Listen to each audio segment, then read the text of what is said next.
नमस्कार। आपका बात 25 में स्वागत है। तो बात 25 में हम बात कर लेते हैं एक तथाकथित आंदोलन की। और इस आंदोलन की आशंका बहुत पहले से दिखाई दे रही थी, क्योंकि लगातार चुनाव आने वाले हैं तो कुछ न कुछ तो होगा।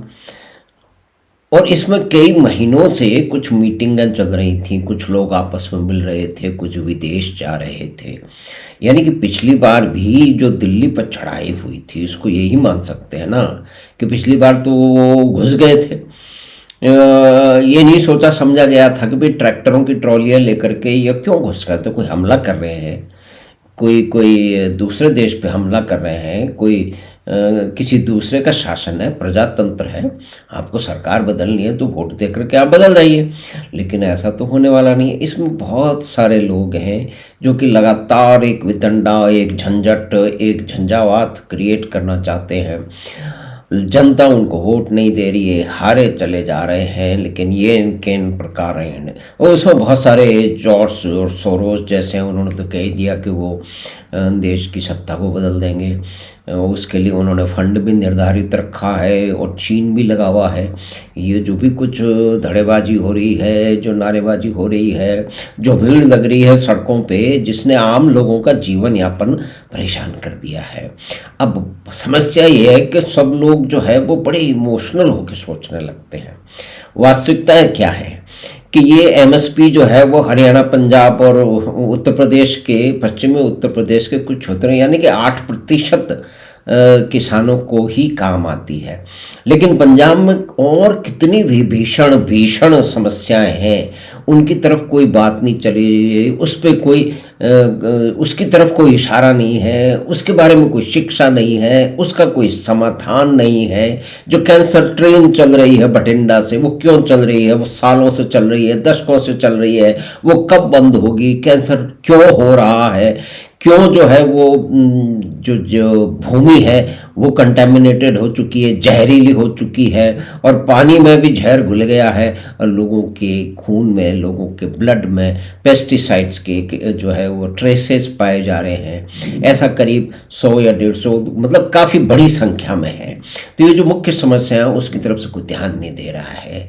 और लेकिन ये जो भी कुछ हुआ उसका सीधा सीधा अर्थ तो देखिए पॉलिटिकल। इसमें वामपंथियों का पंजाब में बहुत बड़ा पुराना गांव ढाणियों में उनका है, तो वो तो इसके क्यूरेटर हैं, वो नारेबाजी करते हैं। और ये जो गाने गाते हैं ना कि मर जा मोदी, मर जा मोदी, वो तो उन्हीं के जो कलाकार हैं, जो इप्टा से जुड़े हुए हैं, वो ही गाते हैं ना। तो दोबारा गाना उन्होंने शुरू कर दिया है। दूसरी बात, दूसरे भी हैं कोई जो खालिस्तान बनाना चाहते हैं। अब कहते हैं कि सरकार जो है वो भी कोई उनके सहयोग से चल रही है। वो तो कनाडा में बैठा हुआ एक आदमी है, वो भी तो इसी तरह की हुंकार लगा रहा है। और दूसरे फिर हमारे देश के राजनीतिक, वो तो इसमें कूद ही पड़ेंगे।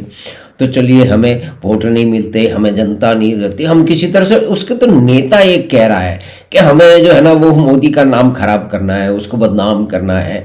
यानी कि परिस्थिति ऐसी बन जाए, समस्या ऐसी बन जाए कि सरकार को कोई कड़ा कदम लेना पड़े, कोई पुलिस को कोई एक्शन लेना पड़े, उसमें कुछ लोग घायल हो जाएं। पिछली बार देखिए 20-20, 25-25 फुट की ऊंचाई से दिल्ली पुलिस के सिपाहियों को कूदना पड़ा जब उनके ऊपर हमला हो गया जो है वो लाल किले में। वो दृश्य हमने देखा नहीं है क्या? वो कर सकते थे, डंडे मार सकते थे, लेकिन सरकार ने निर्देश दे रखे थे कि इनके ये किसान हैं, बहके हुए हैं, इनको कोई बहका रहा है। लेकिन भोले भाले लोग हैं, लेकिन उन भोले भालों को जो है वो बहकाने वाले बड़े चतुर, बड़े बदमाश हैं, और उसमें कई तरह के लोग हैं। तो वो किसको याद नहीं है? तो अब हमारे देश के कलाकारों का कलेजा जो फट रहा है, उनको सड़कों पे चलने वाले लोगों की समस्याएं दिखाई नहीं दे रही हैं। बच्चे पढ़ नहीं पा रहे हैं क्योंकि इंटरनेट बंद हो गया है, रास्ते बंद हो चुके हैं, लोग परीक्षाएं देने नहीं जा पा रहे हैं, इंटरनेट बंद हो गया है, लोग ऑनलाइन कुछ अपनी जानकारी, कुछ पढ़ाई नहीं कर पा रहे हैं, फॉर्म नहीं भर पा रहे हैं, पेमेंट नहीं ले पा रहे हैं, पेमेंट नहीं दे पाए हैं। ईमेल से एक्सचेंज नहीं हो रहा, बहुत तरह की उस तरह की समस्याएं हैं। और किसी एक व्यक्ति का वक्तव्य टेलीविजन पे आया था, तो उसने कुछ किसानों के तथाकथित यानी कि तथाकथित किसानों के नेताओं से उनसे पूछा कि भाई तुमने तब क्यों नहीं कर लिया, अभी तो बच्चों के एग्जाम है। कि वाह जी वाह, वो तो उस समय तो खेती का काम था। यानी कि सब लोग खेती से फारिग होकर के अपना काम करके दूसरों को काम रोकेंगे। ये सड़कें और राजमार्ग क्या इसलिए हैं कि उसके ऊपर भीड़ लगा दी जाए ट्रैक्टरों में, और ट्रैक्टर भी बख्तरबंद गाड़ियां बना दी गई हैं। निश्चय ही कुछ पुलिस के बड़े अफसरों ने कहा है कि इनके नंबरों को नोट कर लेना चाहिए और उस पर उचित कार्रवाई होनी चाहिए। वो उचित कार्रवाई क्या होगी वो तो प्रशासन के लोग और पुलिस के लोग जानते हैं कि जब अपने आप गाड़ी को किसी तरह से एक जो है वो बख्तरबंद गाड़ी में जो है परिवर्तित कर देते हो, पत्थर साथ लेके चल रहे हो, और उसमें मीटिंगों में क्या कहते हैं कि शराब बट रही है, उसके बहुत सारे वीडियो सामने आ रहे हैं। पिछली बार भी घटना है वही, कुछ लोगों को मार दिया गया, कुछ लोग मर गए, कुछ लोग बीमारी से मर गए। मतलब लोगों को ये कह के बुलाया गया, लेके आया गया कि बूढ़ा मर जाएगा घर में तो क्या होगा, है ना, हम साथ ले जाते हैं, अगर मरेगा तो मोदी से पैसे दिलवा देंगे। खुली खुली बातें कही गई हैं। लेकिन इसी स्थिति विचित्र है, लेकिन लगता है कि कंट्रोल में भी आ रही है।